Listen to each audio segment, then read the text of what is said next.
La team, c'est grave. Plus le temps passe, plus d'autres informations nous parviennent et on se dit c'est grave. La bataille ne va plus se faire en Ukraine. Maintenant, la bataille va se déporter en Russie et elle sera féroce. Le combat sera féroce en Russie. J'écoute des personnes qui disent non, c'est une stratégie, ce n'est pas une stratégie, ce n'est plus une stratégie. Ce n'est pas, je tiens d'abord à vous dire que ce n'est pas une stratégie.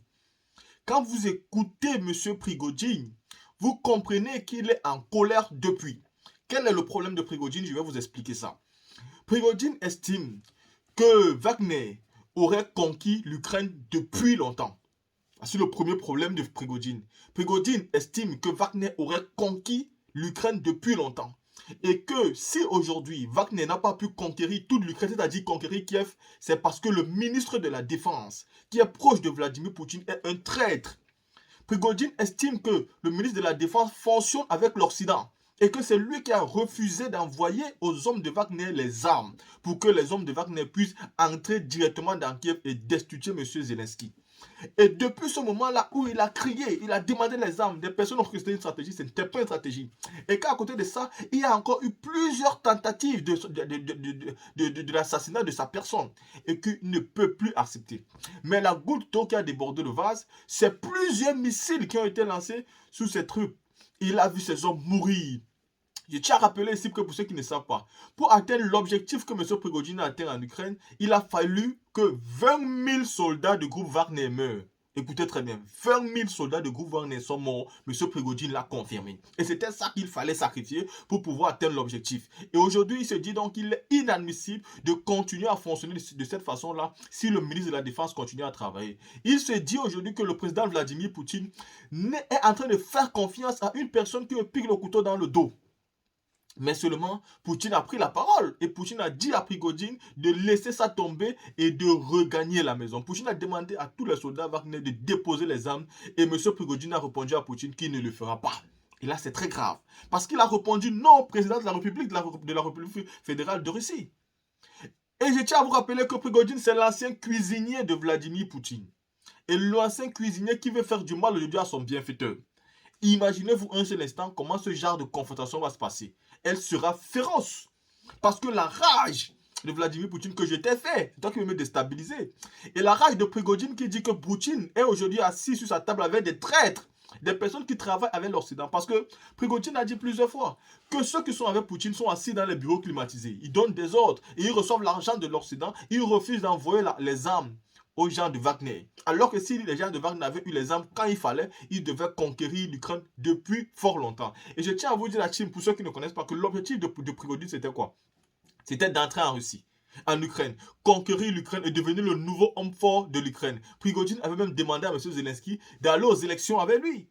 Il disait que s'il gagne les élections, il devenait le président de l'Ukraine. Mais maintenant, quand le ministre de la Défense russe a refusé de les envoyer les armes, Prigojine est maintenant en train de réaliser la contre-offensive de l'Ukraine qui n'est pas facile. Et qu'est-ce qui se passe? Pendant qu'il y a la contre-offensive ukrainienne, il reçoit encore les missiles dans son dos du ministre de la Défense. Et il se dit, et ils sont deux hommes. Regardez les visages qu'il vous montre là. Ce sont ces deux hommes qu'aujourd'hui, M. Prigojine ne veut plus sentir.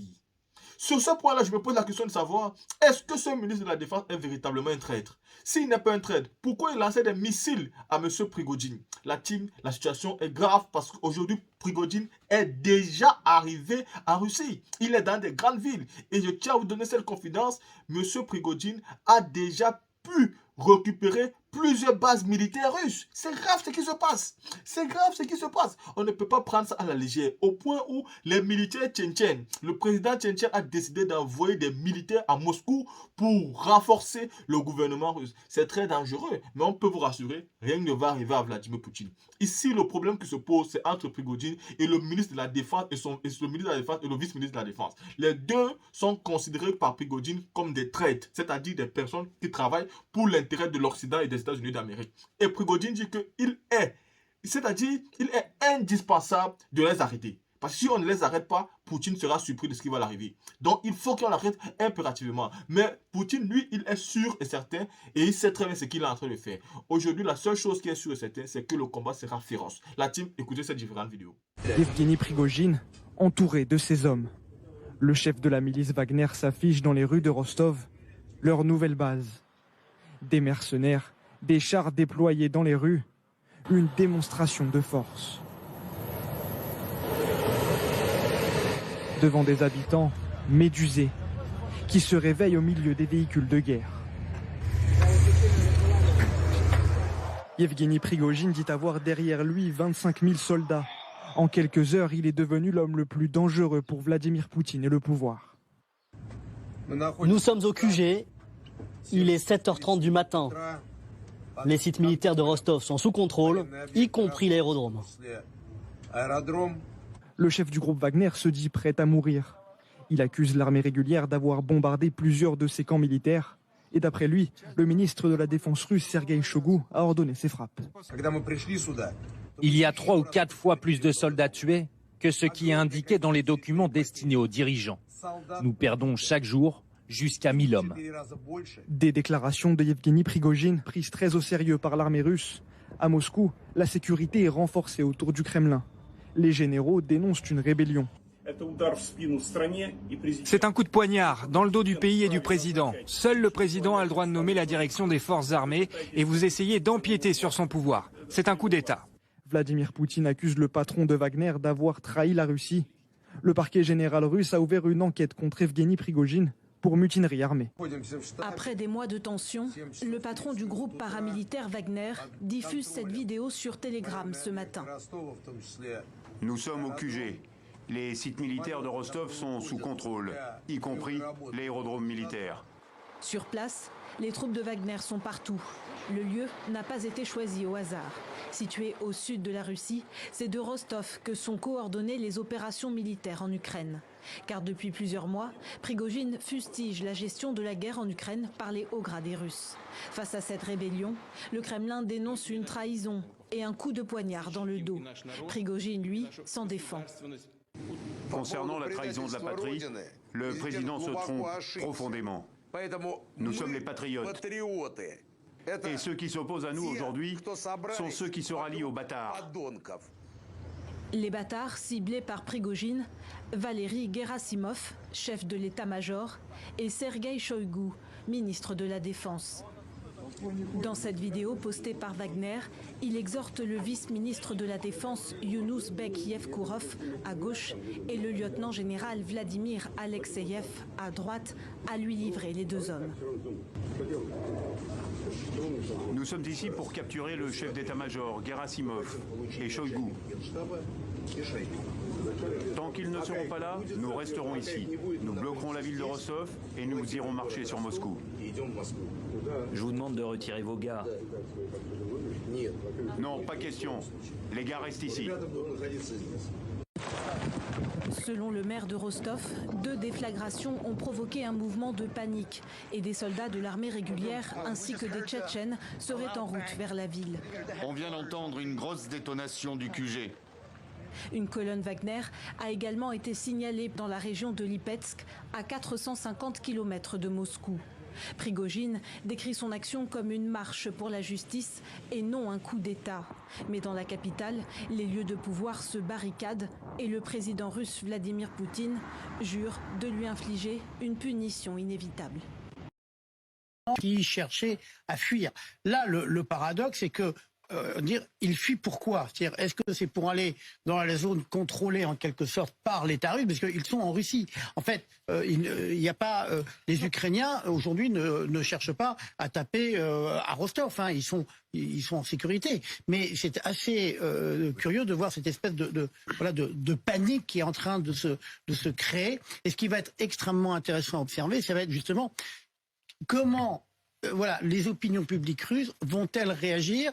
Passivité, fuite, en fait, on regarde ce qui se passe, on ne prend pas parti. Ça va être une des clés des heures et des jours à venir. Et puis je regarde ces images qui sont vraiment très impressionnantes. Vladimir Pedalski, un peu le profil de ces personnes qui sont dans cette gare à l'heure où on se parle. Il y a des jeunes, il y a des familles, des mères de famille éventuellement. On voit que c'est très varié. Là, il y a des personnes qui prennent peut-être conscience de quelque chose. Parce qu'ils paniquent, parce que déjà on a vu ce que les soldats russes ont tiré sur les civils, il y a déjà civils qui sont tués sur la route qui voulaient s'enfuir. Mais quand même, il faut dire que Prigojine a une double stratégie. Il y a une colonne effectivement qui va vers Moscou, mais une grosse partie de troupes Wagner, il reste à Rostov. Donc je pense qu'il y a une double stratégie. Ou on prend en 2 jours, enfin on prend Moscou, ou on se barricade à Rostov. Quand même, ce sera pas facile de déloger Prigojine de Rostov. Et déjà, on assiste au premier combat, enfin c'est pas combat, mais Kadyrovtsi qui vient à Rostov. On a déjà vu arrestation, soi-disant, enfin les vidéos d'arrestation des soldats de Wagner qui met au genou, enfin qui arrête des soldats de Kadyrov. Donc on va voir qu'est-ce qui va se passer. Alors, je vous coupe quelques instants parce que ces fameuses images, Patrick, on les a aussi. Si vous voyez ces personnes qui tentent de fuir aujourd'hui dans cette gare, c'est parce qu'il y a ces hommes. Ces hommes, ce sont les hommes d'un certain Kadyrov. Voilà, le bataillon Akhmat notamment. Imaginez cet endroit, il y a 3 armées étatiques, Kadyrov et Wagner.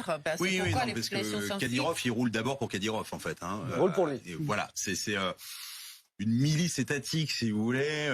Il roule vraiment pour lui. Il a fait beaucoup de communication. On a encore Quand vous écoutez cette vidéo et que vous finissez d'écouter ces différentes vidéos, nous convenons ensemble que la situation qui prévaut aujourd'hui n'est pas facile. Et il y a 2 situations qui se présentent. Soit Prigojine dépose les armes et reconnaît que Poutine a gagné et que c'est fini. Mais dans ce cas, il va recevoir des guillotines. Il va se faire massacrer. Il va se faire macheter. Il va se faire tuer devant la place publique. Il sera l'ennemi public. Donc, quand quelqu'un comme Prigojine arrive à ce niveau où il est arrivé, il ne peut plus laisser tomber. Il ne peut plus faire machine arrière. Soit tu vas jusqu'au bout de ce que tu veux faire, soit tu arrêtes. Et si tu arrêtes, tu es mort. Parce qu'il l'a trahi. Ce qu'il a fait est trop fort. Écoutez très bien, il a retiré toutes les troupes de Wagner qui étaient en Ukraine. Il les a ramenées en Russie. Ça veut dire qu'aujourd'hui, tous les territoires qui ont été conquis par la Russie, les Ukrainiens vont venir les récupérer comme si de rien n'était.